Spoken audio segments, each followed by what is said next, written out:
아시아경제 임철영 기자입니다. 우선 취임 후 100일 동안 대한민국을 앞으로 나아가게 해주셔서 감사합니다. 질문 드리겠습니다. 첨예한 사안인데요. 주식 양도소득세 부과 대상 대주주 기준을 두고 국민들의 찬반이 엇갈리고 있습니다. 대주주 기준 50억 원을 유지할지 10억 원으로 낮출지 절충안이 나올지 등에 대해서 관심이 매우 높은데요.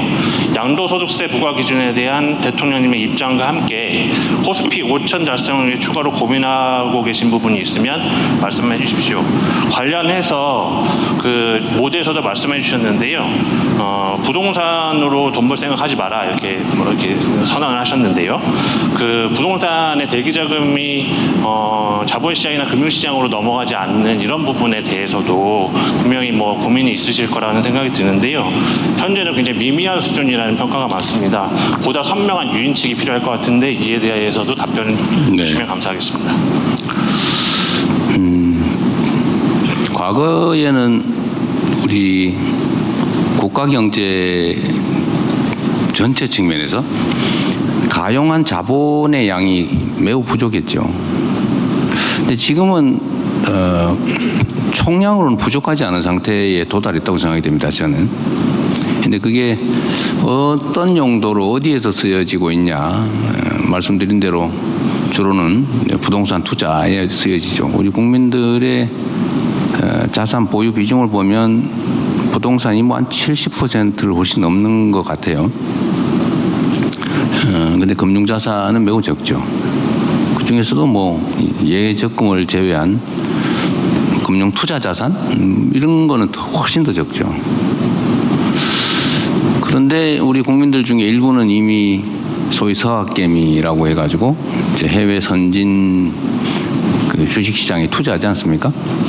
그 금액이 근 200조 원 정도가 된다고 합니다. 엄청난 금액이죠. 근데 금융이 이제 생산적 금융으로 좀 전환해야 된다라고 하는 것은 모두가 말은 하는데 잘 안 됐죠. 근데 우리 새 정부의 핵심 과제 중에 하나가 금융을 좀 생산적 금융으로 전환하는 겁니다. 그 생산적 금융으로 전환하는 것 중에 가장 핵심이 주식시장을 정상화하는 겁니다. 이거 활성화라고 말하기도 어렵죠. 정상화.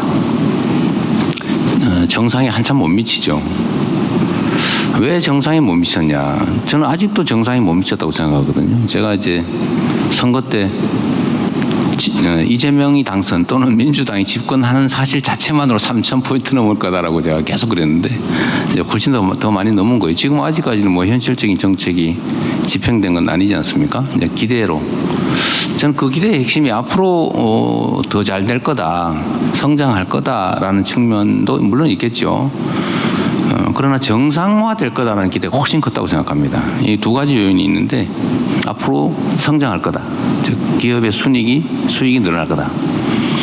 더하기 비정상이 정상화될 거다. 그 비정상이 정상화될 거다라는 기대에는 아직도 한참 못 미친다고 생각해요. 이게 정상화되는 것만 해도 지금부터도 한참 더 주가는 오를 거다. 종합주식지수는 그렇게 생각을 하는데 정상화를 가로막고 있는 요인들이 여러 가지 있죠. 예를 들면 정치적 불안 또는 장기 경제 정책의 부재 또는 한반도의 안보 리스크 그런 거에 정말 어려운 부분이라고 치고 한반도의 안보 리스크만 해도 괜히 쓸데없이 북한 자극해서 군사적 긴장이 격화되고 전쟁의 가능성이 외신에 언급이 되고 이러는 것만 없어도 상당히 많이 정상화되겠죠. 경제 정책 분야도 우리가 앞으로 대한민국 경제는 어디로 갈 거다. 인공지능을 포함한 첨단 기술 산업 중심으로 대대적으로 재편한다. 전통 제조업을 인공지능 전환을 해내겠다. 이런 것들만 명확하게 하고 재생에너지 중심으로 바꾼다. 문화산업을 대대적으로 육성한다. 이런 것만 명확하게 보여줘도 나라가 망하지는 않겠네. 이런 생각. 그 정상이죠. 근데 이거보다 더 직접적인 거 있죠. 이런 건 조금 좀 추상적이고 좀 먼 과제인데 직접적 과제는 내가 어느 회사에 주식을 투자했다가 혹시 표현이 좀 그러긴 한데 뒤통수 맞지 않을까? 뺏기지 않을까? 사기당하지 않을까? 이런 걱정이 있잖아요. 그런 걱정만 안 해도 정상적으로 평가받으면, 얼마 전에 PBR 가지고 한참 시끄럽긴 합니다만, 아니 어떻게 멀쩡하게 영업하는 정상적인 회사가 즉시 지금 팔아도 주가보다 더 순자산 가치가 높다, 그럴 수가 있습니까? 이거 말이 안 되는 거거든요, 경제학적으로. 근데 순자산에도 못 미친다는 거냐, 이 주가가? 지금 당장 그냥 회사 문 닫고 팔아버려도 현재 주가보다 더 많이 남는다. 그 말이 안 되잖아요. 근데 그런 주식이 대한민국 주식시장이 널렸다는 거죠. 심지어 0.3 그러면은 3,000원에 사가지고 회사 문 닫고 싹 팔아버리면 10,000원 받을 수 있다는 건데 말이 안 되잖아요. 근데 그런 일이 일상적으로 지금 벌어지고 있죠. 뭐 주가 순이익 비율도 마찬가지고, 어쨌든 객관적 지표상 말이 안 되는 저평가 상태인데 왜 그러냐? 그 회사 경영을 믿을 수가 없는 거죠. 비정상적으로 운영하지 않습니까? 언제 회사 돈을 빼돌릴지 모른다. 저 회사가 분명히 10,000원 가치가 있는데 어느 날 회사 경영진이 마음대로 해가지고 3,000원도 아니라 1,000원짜리가 돼버릴지도 모른다. 실제 그런 일이 벌어지고 있잖아요. 그러니까 주식을 안 사죠. 이런 것만 정상화시켜도 아직도 종합주가지수 수준은 매우 낮다는 게 제 생각입니다. 그럼 정상화해야죠. 경영을 정상화하는 거.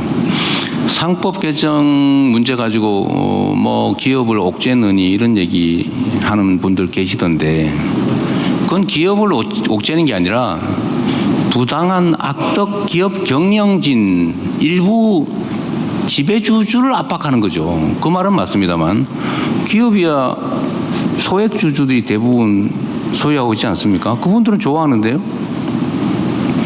그게 어떻게 기업을 옥죄는 겁니까? 기업의 부당한 일부 지배주주를 옥죄는 거죠. 그래서 그 회사를 살리고 압도적 다수 주주들에게 도움을 주는 거죠. 국민경제에 도움이 되게 하는 거죠.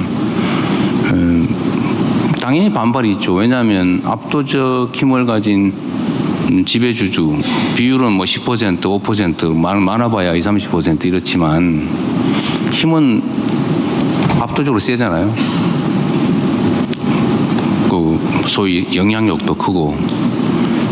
그러니까 그 사람들이 하는 말이 마치 국민 여론인 것처럼 이렇게 왜곡되고 있는데, 그런 걸 잘 가려보고 모두에게 도움되는, 모두가 행복한, 모두가 이익되는, 기업이 정상화되는, 기업이 제대로 평가받는, 주가가 제대로 평가받게 상법을 개정해서 경영 풍토를 정상화하는 거.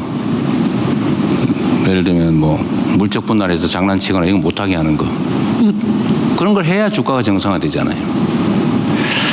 그래서 경영 지배 구조를 개선하는 거, 뭐 이런 것도 해야 되고요. 아직도 많이 더 해야 된다고 생각합니다. 뭐 더 센 상법 이런 얘기 하던데, 그게 마치 나쁜 뉘앙스를 가지고 있지만 더 세게 진짜 회사의 주주를 보호하고 더 세게 기업이 국민 경제에 도움이 되고 기업 경영이 그 기업 자체를 키우는 방향으로 가게 하는 거라고 생각합니다. 또 한 가지는 이제 세제 문제가 있겠죠. 저도 꽤 말씀드렸지만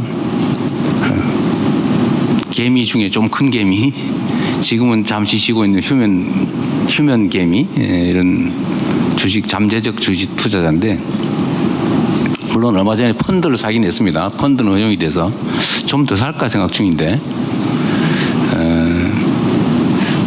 저는 세금에 대해서 저는 예를 들면 이제 분리과세 세율, 분리과세 대상 선정의 기준, 또는 대주주를 얼마까지 인정할 거냐, 이 문제는 저는 첫 번째는 그 주식시장 활성화에 도움이 되는 방향으로 가는 게 바람직하다. 특히 분리과세는 그런 측면이죠. 그러니까 세율을 뭐 30%, 5%로 할 거냐, 25%로 할 거냐, 어떤 조건을 갖추면 거기에 해당된다고 기준을 만들 거냐, 이 문제는 배당을 더 많이 늘리면서 동시에 세수에 큰 손실이 결손이 발생하지 않으면 최대한 배당을 많이 하게 하는 데 맞게 하는 게 목표예요. 그래서 이것도 시뮬레이션을 좀 계속 하고 있는 중인데 아마도 재정 당국에서는 요 정도가 가장 그 배당을 많이 늘리면서도 세수의 손실이 발생하지 않는 수준이다라고 했던 것 같아요. 근데 문제는 이거 시뮬레이션이니까 진실은 아니죠. 필요하면 거기에 맞춰서 저는 얼마든지 교정할 수 있다고 생각합니다. 그렇게 해야죠. 입법 과정에서도 그렇게 할 수 있고 일단 시행한 다음에도 아 이거 아니네라고 하면 바꿀 수 있는 거죠. 근데 대주주의 50억, 10억 문제는 저는 사실 그렇게 생각했죠. 지금도 그 생각은 근본적으로 변함이 없어요. 이게 주식 보유 총액이 50억이면 과세하고 50억이 아니면 과세 안 하고 그게 아니잖아요. 단일 종목. 특정 단일 종목의 보유액이 50억이냐 아니냐 10억이냐 50억이냐 그 문제잖아요. 보통 주식 투자자들은 포트폴리오라고 하는 걸 하기 때문에 구성하기 때문에 보통 뭐 적으면 5에서 많으면 한 10몇 개 이렇게 종목을 가지고 있어요. 분산하죠 이렇게. 한 바구니에 계란 담지 마라. 그때 아주 중요한 정식 격언 아닙니까? 그러다 보면 이게 몇 개로 분산된다고 하면 그게 50억이 한 개 종목을 50억 사는 사람은 없거든요. 특정한 예외 말고는. 그 50억까지 그걸 면세해 줘야 되냐. 한 개 종목에 대해서. 라는 생각을 지금도 해요.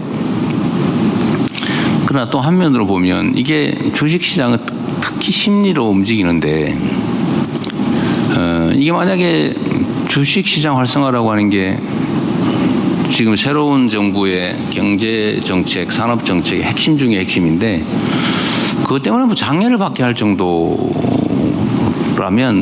굳이 뭐 또 그걸 고집할 필요는 없겠다는 생각을 하죠. 세수 결손 정도가 어느 정도냐 물어봤더니 한 2, 3천억 정도라고.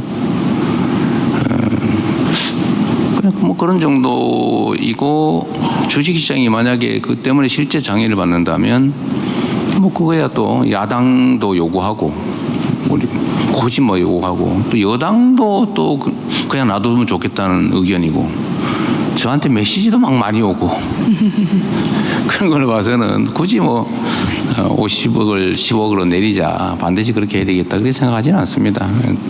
그냥 의견을 모아보는데 대체적으로 그냥 다 원래대로 놔두자 이거는 뭐 그런 의견인 것 같아요. 그리고 이거를 이유는 잘 알 수 없지만 주식시장 활성화 정책의 의지를 의심하는 시험지 비슷하게 또 느끼는 것 같아요. 그렇다면 뭐 굳이 그걸 끝까지 유지할 필요가 있을까 그런 생각을 합니다.